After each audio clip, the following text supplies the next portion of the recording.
Trump's latest meltdown wasn't just embarrassing, it was incredibly revealing. After Jasmine Crockett expertly exposed Karoline Leavitt's inability to defend Trump's failures, the ex-president showed exactly why he can't handle strong black women calling him out. The real fireworks started during what Leavitt probably thought would be just another polite panel discussion.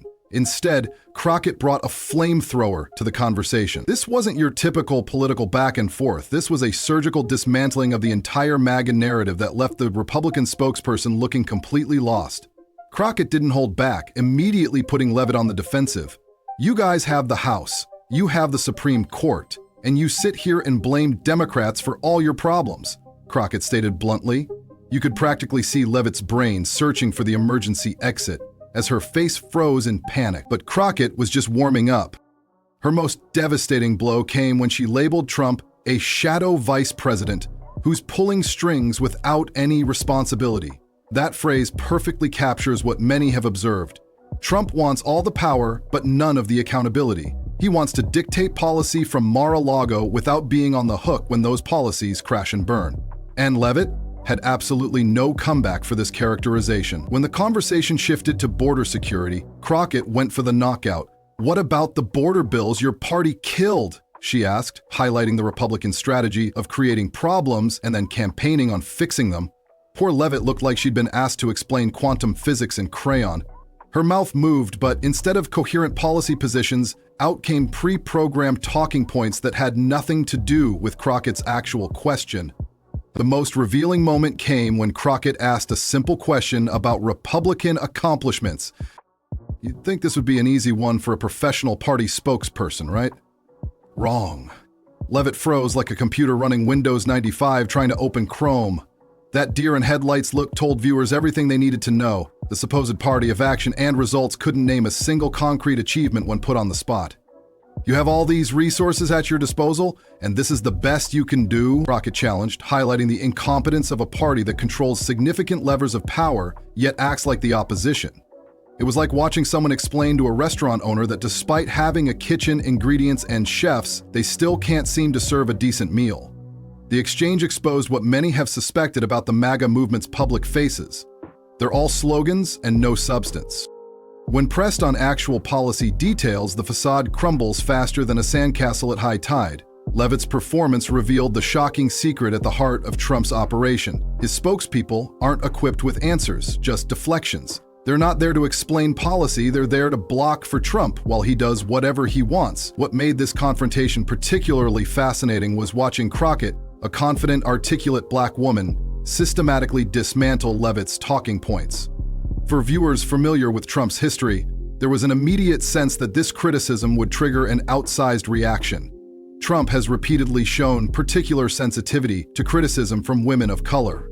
The whole exchange left political observers checking their watches, counting down to the inevitable Trump melt. When powerful black women challenge Trump or his representatives, his reactions tend to be more personal, more vicious, and more revealing than usual. And that's exactly what happened next. While Leavitt was still probably replaying the exchange in her mind, wondering where it all went wrong, Trump was already reaching for his phone, ready to unleash at torrent of all-caps fury. The pattern is painfully predictable. Strong black woman speaks truth to power, Trump loses what's left of his composure.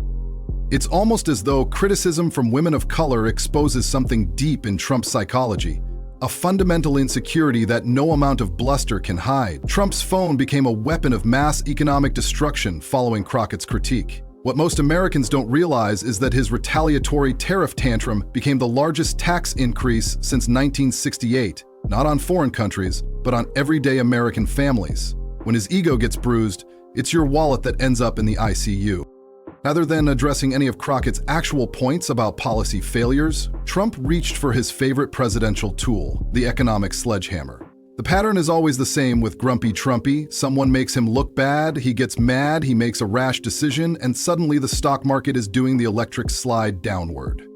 After Crockett's comments went viral, Trump announced tariff decisions that sent markets into a tailspin, not because they were smart policy moves, but because his feelings got hurt. It's basically economic policy by temper tantrum, where everyone except Trump pays the price. Even Fox News, yes, that Fox News, started using words like disaster and poorly executed to describe Trump's tariff decisions. When the network that normally treats Trump like he's a golden god starts criticizing him, you know things have gone seriously sideways. The president's emotional reaction to criticism cost Americans nearly $2 trillion, 0 cents in stock market losses. That's not just bad leadership. That's economic malpractice. Perhaps nobody felt more betrayed than Jim Cramer, the animated financial analyst who initially believed in Trump's tariff strategy. Poor Jimbo thought these tariffs would give America a chance to fight back against countries taking advantage of our trade deals. But after watching the market crash harder than a toddler after a sugar high, Cramer admitted defeat with the most pitiful 5 words in financial television. "I feel like a sucker tonight." Cramer didn't stop there. He specifically called out Trump's understanding of the tariff mechanism, saying, "He really understood. Because he understood, he taught me these things, and I know he knows what reciprocal tariff really is, and he didn't deliver on that." Ouch. When even your supporters start feeling like they've been conned, maybe it's time to reconsider your approach to governing by grievance. The real irony here is that Trump's decision to slap tariffs on various countries didn't punish those nations nearly as much as it punished everyday Americans. All that America First tough talk translated into higher grocery bills, shrinking paychecks, and retirement accounts doing the limbo. How low can you go? The S&P 500 dropped more than 5% during Trump's presidency, something that had only happened twice before in recent decades. Congratulations, Donnie Diapers, you made history. Just not the kind anyone wants. Let's put this in perspective. Trump's tariff tantrum represents the largest tax increase on Americans since the Revenue Act of 1968. Yes, you read that right. The self-proclaimed greatest tax cutter ever actually delivered one of the biggest tax hikes in modern history. And who paid those taxes? Not China, not Mexico, not Canada. American families did. Every time they bought groceries, clothes, or basically anything else, they were funding Trump's ego protection program. What makes this even sadder is that Trump completely missed the actual criticism Crockett was making. She wasn't attacking his trade policies, she was highlighting Republican inability to deliver results despite having resources. Instead of addressing that legitimate concern, Trump went nuclear on trade, proving he cares more about looking strong than being effective. It's like someone criticized his haircut, so he set fire to his own house to show them who's boss. The economic fallout was swift and severe. Trump's Twitter fingers triggered market instability, soaring inflation, and job losses across multiple sectors. Jim Cramer's disillusionment speaks volumes about the disconnect between Trump's promises and reality. "There was such a great opportunity to course correct," Cramer lamented, "and make it so all these people who have taken advantage of our country repeatedly and wiped out all of the jobs in small towns. Wiped out my father's job."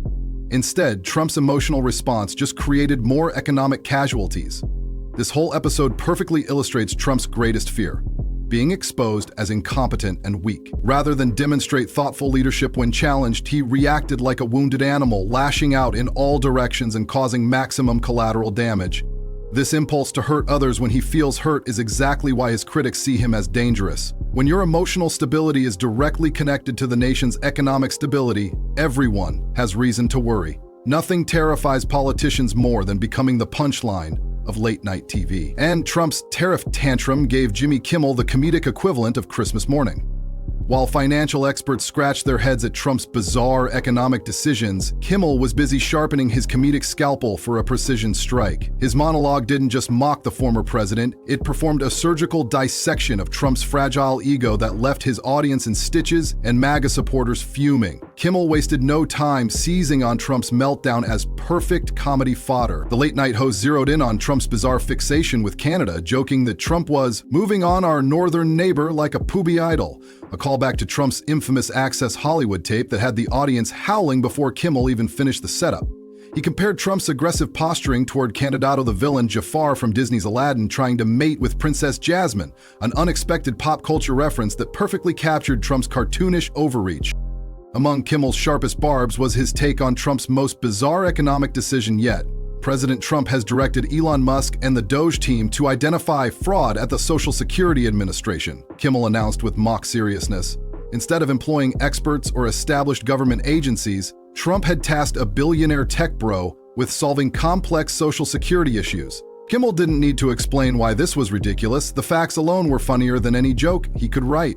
What makes Kimmel's approach so effective is how it cuts through political spin. While news anchors must maintain some semblance of neutrality and political figures speak in carefully calibrated talking points, comedians like Kimmel can simply call absurdity what it is: absurd.